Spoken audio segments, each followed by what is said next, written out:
Hey guys, welcome back to my YouTube channel lucky family Bhuntar.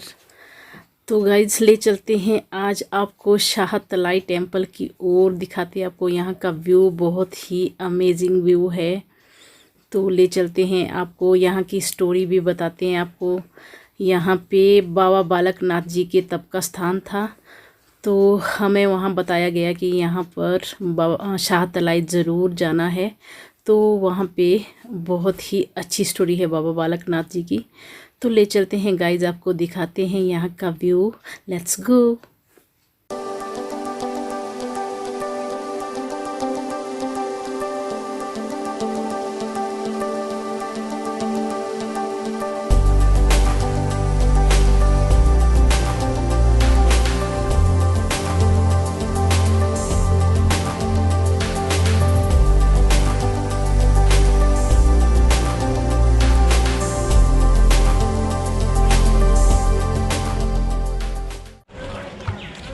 ये है यहाँ पे शाहतलाई बाबा बालकनाथ जी का, यहाँ पे उनका उन्होंने यहाँ पे तपस्या करी थी।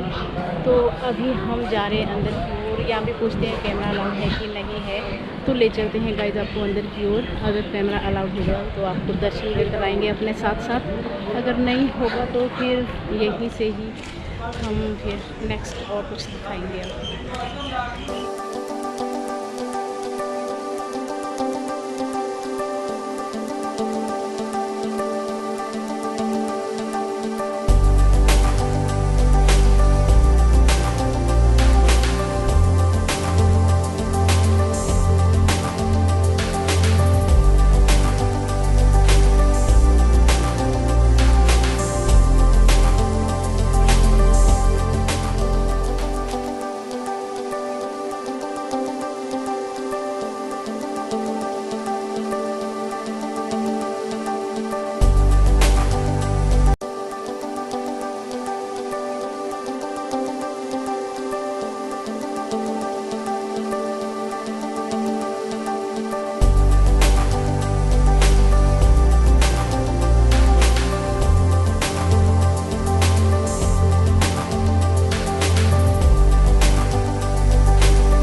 So guys, first of all thank God यहाँ पे कैमरा अलाउ था, तो मैं आपसे यहाँ मंदिर का व्यू शेयर कर पाई। और जगह कैमरा अलाउ नहीं था बाबा बालक नाथ जी के वहाँ, तो यहाँ पे कैमरा हमने पूरी जगह घुमाया। बहुत ही अच्छा और अमेजिंग व्यू था। सुंदर टेम्पल है ये, आप देख सकते हैं। यहाँ पे सुहागने इस पेड़ में चूड़े बांधते हैं।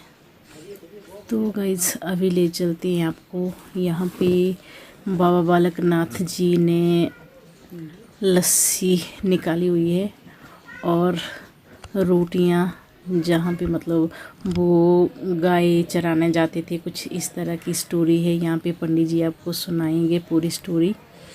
लस्सी भी यहाँ पे और रोटियाँ वहाँ पे पूरी शेप रोटियों की वहाँ पे बनी हुई है। एक पेड़ में वहाँ पे शेप बनी हुई है, अभी हम वो भी दिखाएंगे आपको। पूरी स्टोरी सुनने के लिए आप वीडियो को लास्ट तक देखें, स्किप बिल्कुल भी ना करें। सो गाइज, आई होप आपको बहुत अच्छा लगेगा ये सुन के, ये स्टोरी सुन के आपको बहुत अच्छा लगेगा। बहुत ही अच्छी स्टोरी है यहाँ की।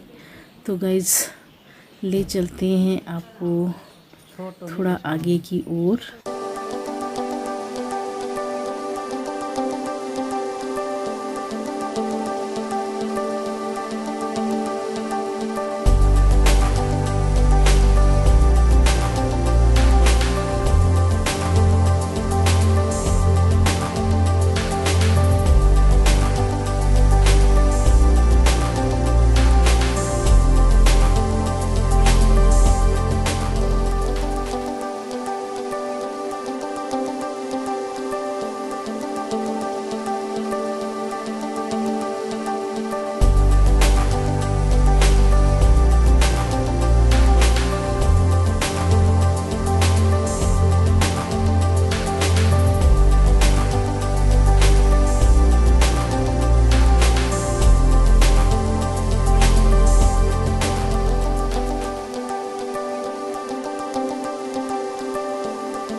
सो गाइस ये है यहाँ का जो मोस्ट इम्पोर्टेंट जगह है। यहाँ पे बाबा जी ने चिमटा मारा था तो यहाँ पे रोटियाँ, इतनी सारी रोटियाँ निकली थी। तो यहाँ पे ये एक पेड़ पे एक वुडन वर्क सा है तो उसमें है ये इतनी सारी रोटियाँ यहाँ पे। तो आगे आपको पंडित जी यहाँ की पूरी स्टोरी सुनाएंगे। ये है यहाँ का बहुत ही अच्छा है और मेन जो जगह है, यहाँ लोग दूर दूर से देखने के लिए आते हैं और यहाँ पर हमेशा बहुत भीड़ रहती है। बहुत ही सुंदर टेंपल भी है यहाँ पे। तो गाइस आगे पंडित जी आपको बताएंगे पूरी स्टोरी यहाँ की, तो सुनते हैं।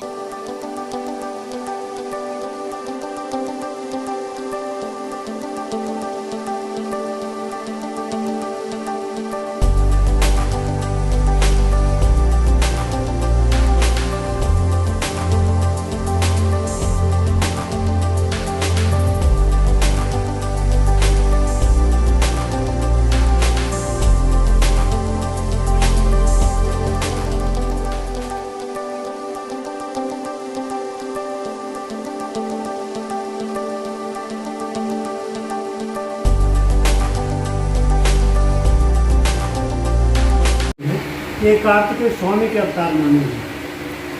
शिव जी के दो पुत्र हुए बड़े कार्तिकेय स्वामी जी और छोटे गणपति। तो बोले शंकर ने एक शर्त रखी कि जो भी पृथ्वी की परिक्रमा करके प्रथम रहेगा उसके शादी रिद्धि सिद्धि से कर देंगे। तो ऐसा हुआ, कार्तिकेय स्वामी ने अपने मोर का सहारा लिया और सृष्टि का भ्रमण करने के लिए निकले पड़े। परंतु गणपति ने सोचा कि मेरे मुझसे की सवारी में कहाँ भटकता रहूँगा। माता पिता की परिक्रमा की और प्रथम और उनकी शादी रिद्धि सिद्धि से। तो कार्तिकेय स्वामी कई दिनों के पश्चात जब कैलाश पहुँचे तो उन्होंने देखा कि बड़े छोटे भाई की शादी हो गई है तो मैं उन्हें शादी नहीं करवाऊँगा और ब्रह्मचारी है।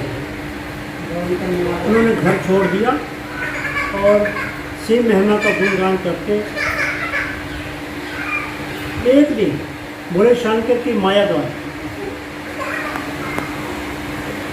उनको घर की याद स्थान है। तो कार्तिकेय स्वामी जी घूमते घूमते अगर घर से कोई उठ कर निकला हो तो अगर जिसे दिवाली घर जाना हो तो मुश्किल है।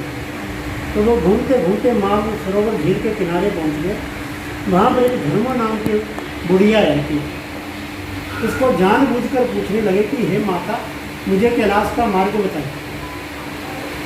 तो वो कहने लगी कि दुनिया में कोई कैलाश का मार्ग नहीं जानता है, परंतु माता पार्वती सुबह कैलाश से स्नान करने के लिए मानसरोवर झील पे आती है, वही एक मार्ग जानती है कैलाश। तो ऐसा ही हुआ, कार्तिकेय स्वामी ने 12 घंटों तक उस माई धर्मोजन नाम की माई थी उसके आश्रम में विश्राम की। जब सुबह 4 बजे का समय हुआ तो माता पार्वती वहाँ स्नान करने के लिए पहुँच गई, परंतु उसने कुछ बस्ते उतार कर रखे हुए तो वो उन्होंने चुरा। तो वो आवाज़ देती कि कौन कौन उस पापी जिसने घोर अपराध किया। तो उन्होंने आवाज़ दी कि माता मैं आपका ही पुत्र हूँ, मुझे वचन दो कि आप मुझे कैलाश ले चलोगी। तो उन्होंने कहा ठीक है मैं आपको कैलाश ले चलूँगी, मैं आप मुझे वस्त्र दूँगी। परंतु माता को फिर भी भ्रम रहा कि कोई देखता शक्ति ना हो। उन्होंने गंगा का पानी लिया और छूटा मारा और छोटा सा बाल बना और उंगली से पकड़ी और कैलाश ले गई। वहाँ बड़े शंकर जी समाधि में लीन थे। वो मुस्कराने लगे कि हे पार्वती तू भोली की भोली रह गई, कार्तिकों ने क्यों नहीं पहचान पाई। जाओ मैं वरदान देता हूँ कि अगर आप इसको बाल के रूप में देखना चाहती हो तो सदैव बाल की रहेगी, उनका वरदान हो गया। और जो है अलोप हो गया। गुजरात के अंदर दक्षिणी भारत में इनका दोबारी जन्म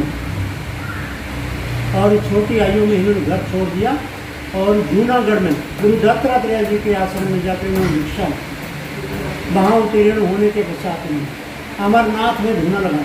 वहाँ इनको पिछले जन्म की सीढ़ी याद आने लगी। ये घूमते घूमते बाबा जी यहीं पर पहुँचे।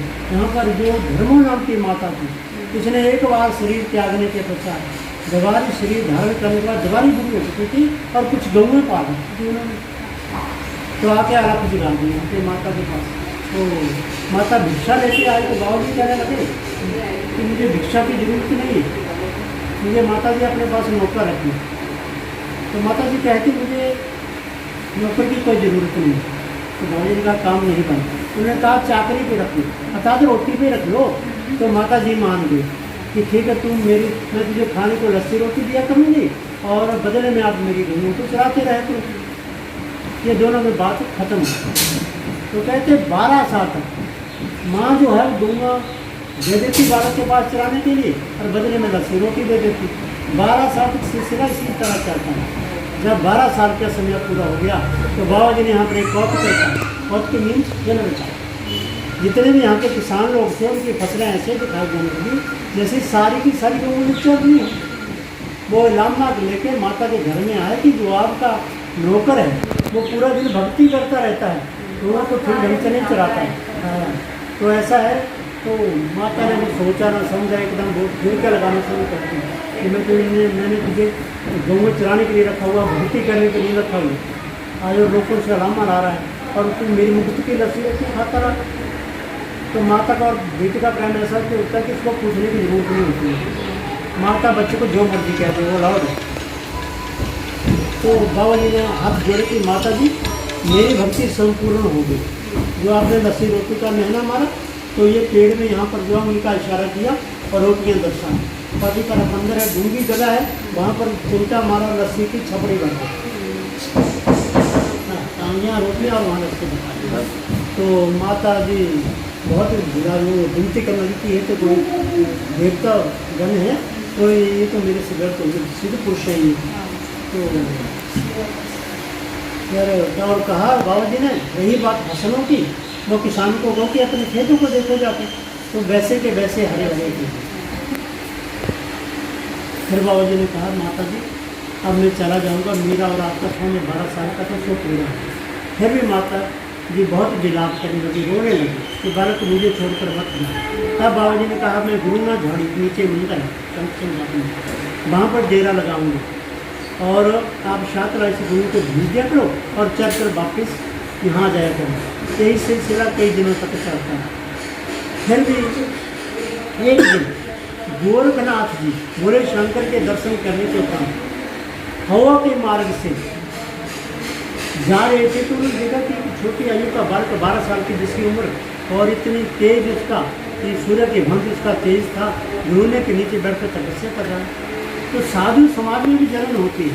वो यहाँ पर उतर गई और इनकी परीक्षा लेना शुरू की। तो उनको साथ रखे कि मेरी सारी मंजरी होती है, भोजन की व्यवस्था करो। तो उन्होंने कहा महात्मा जी मैं आपके इतने 360 साधुओं को भोजन की व्यवस्था नहीं कर सकता, परंतु मैंने दोनों में दूध पिला सकता हूँ। तो गोरखनाथ जी बहुत पहुँचे हुए महात्मा तो लगे 12 साल का बालक और 360 साधुओं को भूखों को दूध पिलाने की हिम्मत कर रहा है। तो उसने बीच में एक अड़ंगा दी कि मुझे अवसर गांव का दूध है, अर्थात तो बिना ब्याही गौ का दूध है। तो बाबूजी का भी मंजूर है। गोरखनाथ को कहा मुझे चिट्ठी दो, चिट्ठी दी, चिट्ठी गौ के नीचे रखी, ऊपर से थापी मारी और सारी दूध से भर दी। कहते 360 साधु होने की परंतु वो खत्म नहीं हो। फिर गोरखनाथ के अंदर एक लालच पैदा हो गई कि इसको क्यों नहीं अपना शिष्य बनाकर साथ ही ले चले। तब कहते मैं अपने शिष्य को जैसे कि पकड़ो और नाथ बनाओ, कुंडल डाल दो उसके कान में। तब कहते तो सूर्य जब भी कानों में डालते तो वहाँ खून की जगह दूध की बहाई गई। तब इनका नाम दूधाधारी था। फिर भी गोरखनाथ जी नहीं कि जाओ अपने शिष्य को जैसे कि पकड़ो बालक को और साथ ही ले चलो। तब इन्होंने अपना वाहन याद किया, मोर यहाँ पर प्रकट हुए और उस पर सवारी होकर धौलगिरी पर्वत पे चले गए। वहाँ राक्षस की गुफा थी, उस गुफा को छोड़ने लगे। तब इन्होंने कहा कि इस गुफा को मत छोड़िए। बाबा जी ने कहा राक्षस को कलयुग के अंदर जब भी मेरे नाम की पूजा होगी तो श्रद्धालु मेरे लिए वैष्णव भोजन लाया करेंगे। रोट प्रसाद मेवे फल फूल जो भी जितना भी होगा वो मेरे नाम पे चढ़ेगा और जो बकरे हैं वो आपके नाम पे चढ़ा करेंगे। जिससे लोगों की शादियाँ होंगी, बच्चे होंगे तो आपको जाता लेके जो है वो साथ में बकरे लेके आया और झंडा लेके आया। तो आज वही प्रथा है कि बाबा जी के लिए वैष्णव भोजन चढ़ता है, अंदर बाबा जी तपस्या करते हैं, बाहर राक्षस का प्यारा है। और जितने भी बकरे चढ़ते हैं वो राक्षस के लिए चढ़ते हैं, परंतु बलि प्रथा नहीं। बकरे की मह के साथ ही गुजारा करना होता है राक्षस को। फिर मैं कहानी को पीछे मोड़ता हूँ। जब बाबा जी ने यहाँ से उगारी मारी थी तो कहते हैं कि गोरखनाथ की जो बहुत प्रिय शिष्य हुआ वो राजा भर्तृहरि जी, उन्होंने कहा कि गुरु जी मुझे आदेश दीजिए, मैं इस बालक का पीछा करूँगा, उस बालक को पकड़ कर लूँगा।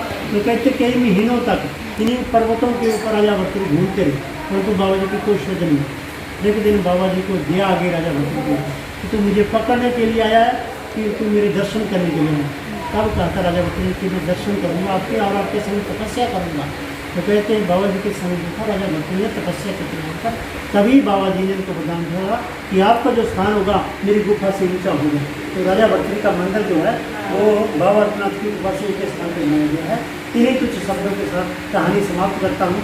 जय बाबा। जय बाबा जयकारा पोनारी बाबा जी दा बोल साचे दरबार की जय।